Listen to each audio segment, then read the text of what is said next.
Um, Thank you. This is my t-shirt. Thanks for those. My Shroud of Turin t-shirt. Thank you for joining us on this extraordinary journey into one of the most mysterious and debated relics in all of human history, the Shroud of Turin. At first glance, it might look like nothing more than an old, faded cloth. But as we peel back the layers of its history, scientific studies, spiritual significance, and the people deeply moved by it, a deeper picture emerges, one that challenges everything we know about faith, death, and the divine. It all begins with a simple yet powerful image. The Shroud of Turin bears the imprint of a man's body front and back, with distinct marks that correspond to wounds described in the crucifixion of Jesus Christ.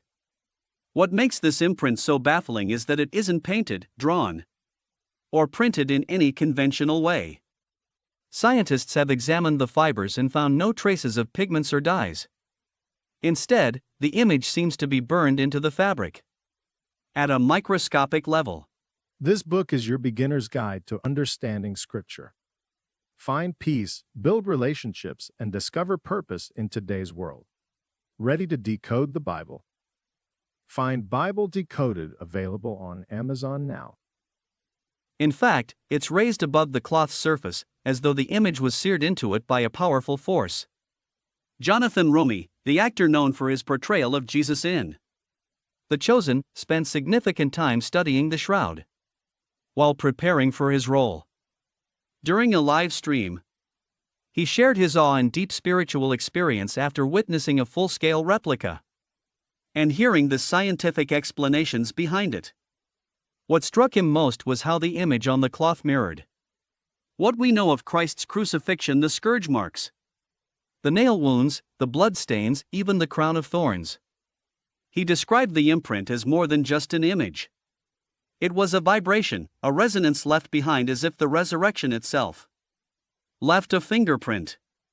Roumie even compared the energy involved to the nuclear shadows left behind in Hiroshima, suggesting that if this was indeed the burial cloth of Jesus, then the moment of resurrection was a release of energy unlike anything on Earth. That theory isn't just poetic.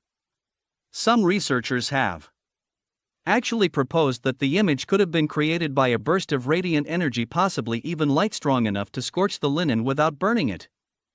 Think about that for a moment. A flash of light that didn't destroy the cloth, but imprinted a perfect image of a crucified man. This leads to the question, could we be looking at a moment in time where heaven collided with earth? The history of the shroud is just as fascinating as the image itself. It first appeared in historical records in 14th century France. From there, it was moved and protected by nobility, kept in chapels, almost lost in fires, and eventually placed in the Cathedral of St. John the Baptist in Turin, Italy, where it rests today. But its journey goes far beyond Europe. The weave of the fabric, the pollen found embedded in the linen, and the style of the cloth all point to ancient Jerusalem and the time of Christ. If this content blesses you and you'd like to support our mission, you can buy me a coffee or give a super thanks. Every contribution helps us create more content to inspire and uplift others. One of the biggest controversies around the shroud came in 1988, when carbon dating tests suggested that the cloth was a medieval forgery. But later discoveries showed that the samples tested were taken from a section of the cloth that had been repaired after a fire in the Middle Ages. The original cloth, it turns out, is much older, possibly dating back 2,000 years. This revelation reignited the debate and brought the shroud back into the public consciousness. Mel Gibson, director of The Passion of the Christ, also weighed in on the mystery. He described the shroud as a kind of atomic flash, a moment captured like a divine photograph. According to Gibson, if this cloth is real, it proves that the suffering of Christ was not just physical but cosmic. The image on the shroud shows a man who was brutally beaten, pierced, and crowned with thorns. Every feature aligns with what the Gospels describe. Joe Rogan, a well-known skeptic and commentator, even discussed the shroud on his podcast. Despite his usual critical tone, Rogan seemed taken aback by the evidence.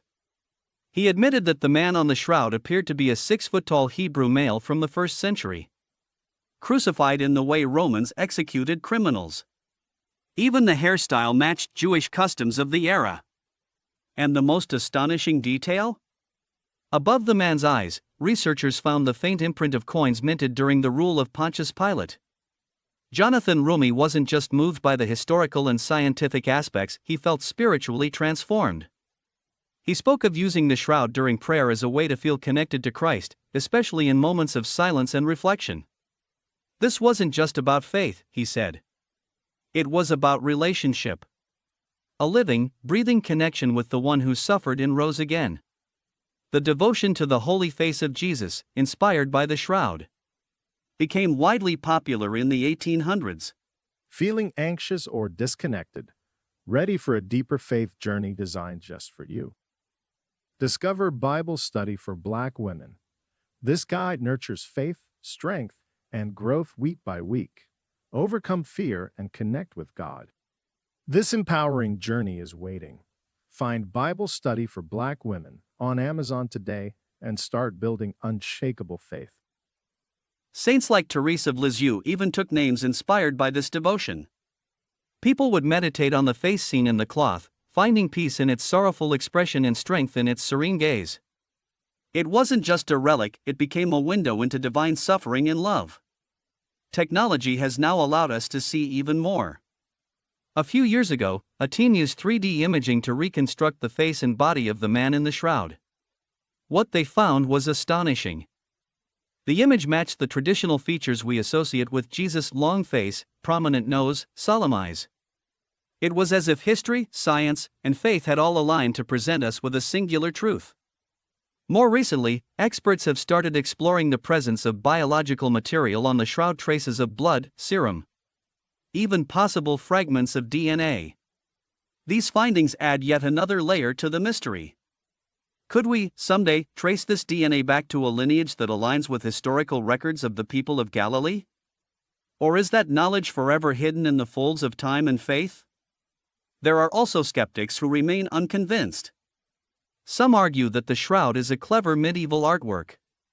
Others claim it's a relic of devotion created by well-meaning believers centuries ago. But none of these theories have successfully explained how the image was made.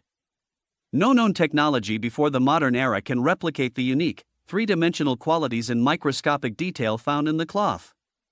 Pilgrims from around the world continue to flock to Turin when the shroud is on display. Many report intense emotional reactions, tears, peace, awe, and even healing. The Church has never declared it to be the authentic burial cloth of Christ. But it does venerate it as a powerful reminder of his suffering and resurrection. The story of the shroud is far from over. New techniques, new minds, and new spiritual awakenings continue to emerge. Scholars, scientists, artists, and theologians are still grappling with its message.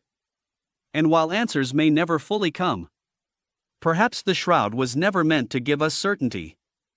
Perhaps it was meant to invite us into mystery, into faith, into contemplation. So now we turn the question to you. Do you believe the Shroud of Turin is real? Has it changed how you view faith, history, or science? Has it challenged your assumptions or strengthened your beliefs? Tell us in the comments. Share your stories. Let the conversation continue. Because whether it's a miracle of God or a mystery still unsolved, the Shroud of Turin has a message for us all, a message that echoes from the silence of the tomb and the flash of resurrection light. Thank you for watching. May your journey toward truth, faith, and understanding continue. And may you, like so many before, find hope in the face hidden within the shroud. Even today, universities and laboratories quietly work behind the scenes to unlock more secrets from the shroud. From microspectroscopy to forensic pathology, each test brings forth more questions than answers. How could a cloth from the ancient world resist natural degradation so well? Why does the blood remain reddish when normal blood turns dark brown over time? Some scientists suggest the presence of bilirubin, a chemical released under extreme trauma, indicating the man wrapped in the shroud suffered intensely before death. These findings are not just academic curiosities, they point to a lived moment, a real body, a real passion. Art historians have also tried to interpret the meaning behind the image. The symmetry, proportion, and depth of the face, while not painted, carry an artistic perfection rarely seen in human works. Even more striking is how the shroud influenced Christian art across centuries. From Byzantine icons to medieval depictions of Christ. Many of the features, elongated face, sorrowful eyes, gentle expression, seem to draw directly from the facial image on the shroud. If it were a forgery, it preceded the art it supposedly copied. That flips the entire timeline on its head and suggests that the shroud wasn't inspired by art was inspired by the shroud. And then, there's the personal encounter. Countless believers, skeptics, and seekers describe a strange stillness when gazing upon the shroud. Even in photographs. It's not just an image, it's a mirror.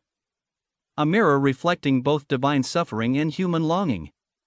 For some, it's a scientific enigma, for others, it's a silent sermon. It asks no questions, demands no answers. Yet, it invites every soul into a sacred conversation, one where time, faith, and mystery intertwine. And perhaps in that quiet dialogue, we don't just see the face of a crucified man. We see ourselves. And maybe, just maybe, we see God. Throughout history, some of the most devout followers of Christ have turned to the shroud during times of personal crisis. There are stories of people who sat before the image in prayer after losing loved ones, after receiving devastating diagnoses, or when their faith felt weak. And something remarkable often happened, not a miracle in the form of sudden healing, but a peace that passed all understanding. As if the face on the cloth whispered, "I suffered too. I understand." In these sacred moments, the shroud became more than a relic. It became a companion in sorrow, a silent witness to the endurance of the human spirit in the light of divine love. Even children who've seen the shroud report feeling something they can't quite explain. One little boy, shown a replica during a school visit, simply said, "That's Jesus. He's sad, but he's strong." That simple statement struck the hearts of many. It revealed how the shroud bypasses intellect and speaks straight to the soul. It doesn't demand theological education or scientific training. It simply presents a face bruised, bloodied, but calm. And in that face, people of all ages and walks of life see both the cost of love and the promise of something more. There's also a growing number of modern digital artists and filmmakers who are trying to retell the story of the shroud in new ways through animation, virtual reality, and interactive documentaries. Their goal is not to prove or disprove, but to invite a new generation to explore the mystery. In an age dominated by screens and speed, they believe this ancient cloth still holds power, not through spectacle, but through silence. In a world filled with noise, the shroud remains a quiet testimony to suffering, sacrifice, and the spark of resurrection. Perhaps that is why its message still endures. If this content blesses you and you'd like to support our mission, you can buy me a coffee or give a super thanks. Every contribution helps us create more content to inspire and uplift others. Make sure to subscribe so you don't miss out on my future videos.